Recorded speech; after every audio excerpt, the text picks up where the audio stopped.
Oke, kawan lamban. Biasanya kita itu kalau mau beli satu sok pasti pertanyaannya apakah sok ini empuk nggak sih? Dan itu mendukung kenyamanan kita pada saat berkendara. Tapi kenyamanan atau empuk ini susah diukur. Jadi kita nggak bisa tahu mobil ini empuk, mobil ini nyaman, mobil satunya seperti ini, orangnya beda-beda, yang ngukur beda-beda. Makanya dari situ kita butuh data, seperti contohnya ini. Kasus yang sekarang itu adalah ada customer yang mengirimkan shocknya untuk di revolving. Menurut dia ini shocknya masih kurang empuk. Nah, kurang empuknya seperti apa? Kalau kita nggak punya dyno shock, jadi kita nggak bisa ambil datanya dulu. Nah, sekarang kita udah dapat datanya. Ini dapat data awalnya sebelum di revolving. Nanti begini. Nanti setelah data ini kita dapat, ini data asalnya. Terus setelah itu kita revolving dan kita bandingkan dengan data setelah revolving. Itu pentingnya Dynoshock. Kenapa bengkel-bengkel profesional, tim-tim balap itu selalu punya Dynoshock. Nah, kita bahas seberapa penting alat ini untuk mendukung. Sebenarnya yang bisa diukur adalah apa ya, peredaman shock ini sendiri, apa damping force, seperti itu. Damping force-nya dia kinerjanya seperti apa, itu yang bisa diukur. Tapi kalau kenyamanan itu sulit untuk diukur. Kita bahas kali ini Dynoshock.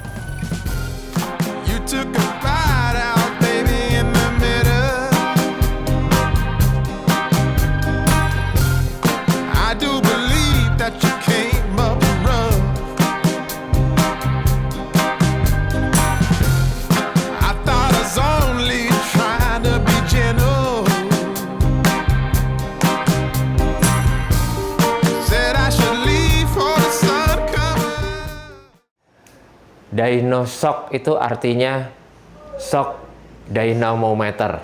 Ini alatnya seperti ini. Jadi ini alat yang dibutuhkan untuk mengukur performa shock breaker.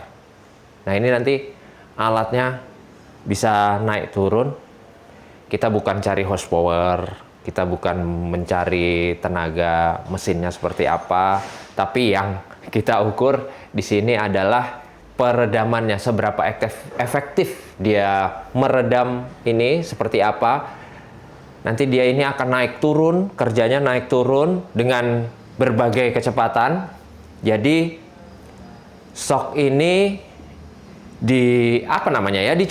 dicoba kerjanya seperti apa. Dari sini diterjemahkan dengan grafik. Di sini langsung ada grafiknya. Nah, ini misalnya ini nih, nih. Nah, ini tadi kita tes shock ini, datanya seperti ini. Kita lakukan sebelum di revolving. Karena tadi ini shock kiriman, kita nggak tahu datanya seperti apa, cuma laporannya shock bagian belakang ini kurang empuk, mental dia. Mental. Kalau ada perbatasan jembatan atau ada lubang sedikit, itu bagian belakang mental banget. Nah, setelah kita dyno tadi, ini dapatnya datanya seperti ini. Ini compression, ini ribbonnya yang bagian bawah.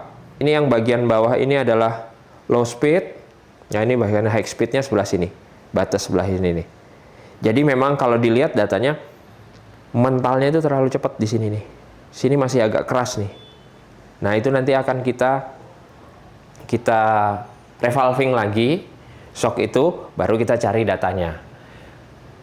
Hal ini penting dilakukan ketika memang kita tidak bisa menerjemahkan keluhan antara kenyamanan terus keluhan tentang kurang empuk seperti itu kan. Kalau mobilnya ke sini nggak apa-apa, kita bisa, oh ternyata ini mobil datanya seperti ini, oh maksudnya yang kurang empuk, misalnya kita sudah merasa empuk, tapi ternyata yang punya pengen lebih empuk lagi, biasanya begitu. Kalau ada mobilnya ke sini nggak masalah, tapi kalau nggak ada mobilnya ke sini kayak shock ini, ya harus dilakukan sedemikian prosesnya, harus pakai dyno karena kita nggak tahu, lagi-lagi kita nggak tahu datanya seperti apa, hanya bisa didapat dari ini. Nanti kalau kita nggak dyno, hanya kita kurangi langsung revolving, belum tentu berhasil. Datanya dari apa? Karena kita nggak tes juga di sini. Nah itu seperti itu kira-kira. Ini salah satu alat yang sangat vital banget buat teman-teman yang main di balap, di rally, di off-road pun sebenarnya penting banget seperti ini.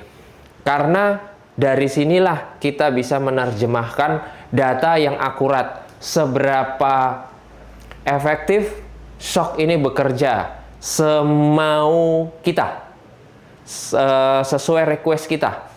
Pengennya seperti apa? Datanya dari DynaShock ini.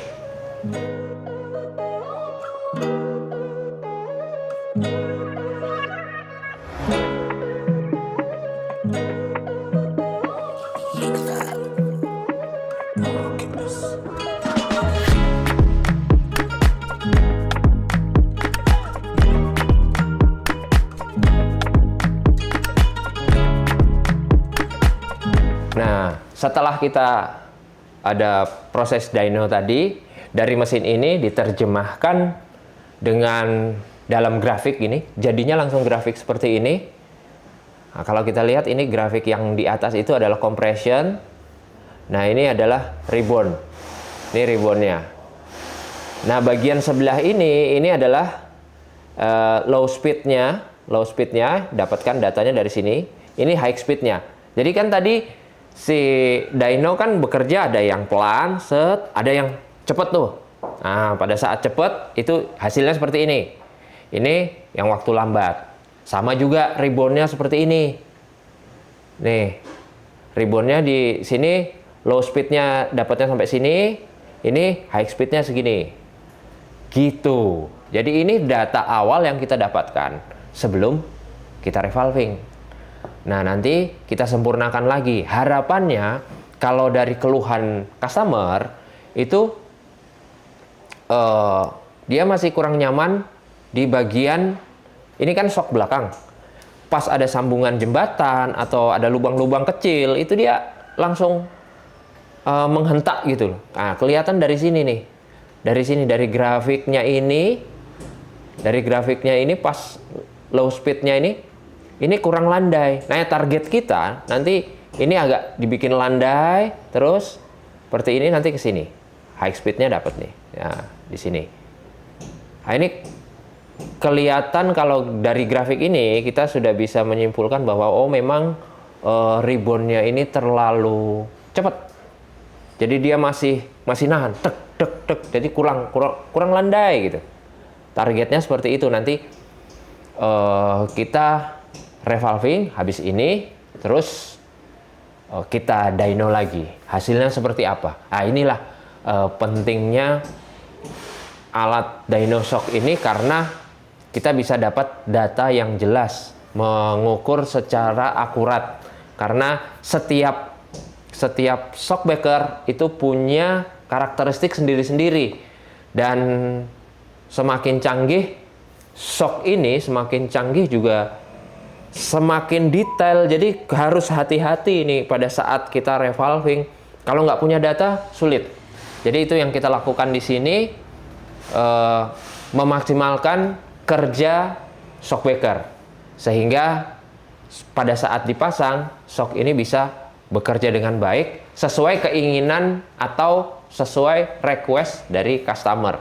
Pengennya yang untuk nyaman, atau yang pengennya yang agresif, pengennya buat overland, buat off-road, itu beda-beda semua settingannya. Buat harian juga beda-beda juga. Jadi biasanya kalau kita set up suspensi itu, suspensi ini kita set, kan ada kliknya nih, kliknya kita pas di tengah, kita set di situ adalah setelan terbaiknya di tengah, sehingga pada saat diklik ke kanan apa ke kiri, pengen lebih empuk, atau pengen lebih keras, dia masih dapat range. Bukan kita set terus maksimal gitu, nanti kalau pengen lebih keras sulit. Atau kita pengen di bawah, nanti pengen lebih empuk juga sulit. Jadi setupnya selalu di tengah. Jadi customer bisa merubah sendiri sesuai dengan keinginannya. Kira-kira seperti itu sih. Dynastock itu penting karena kita bisa dapat data yang akurat. Kira-kira seperti itu.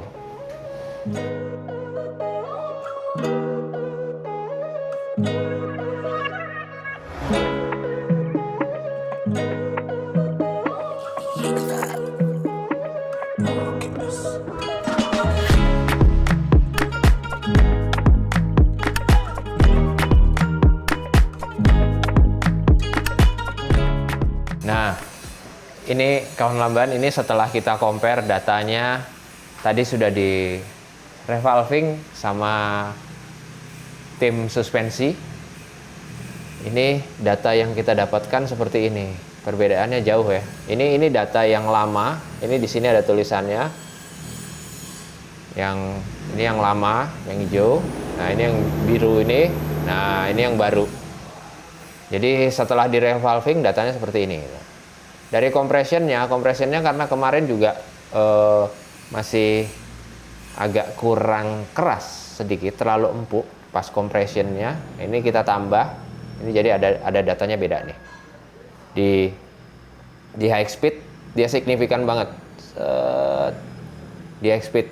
Jadi kalau pas high speed dia pas tekanannya kencang, dia agak mengeras, jadi mobilnya tidak terlalu limbung jadinya. Nah, ini di low speednya, ini low speednya segini, lumayan signifikan, ini jaraknya. Nah, ini di reboundnya, nah di reboundnya ini udah agak ada perbedaan dengan sebelumnya. Untuk kasus kali ini, kebetulan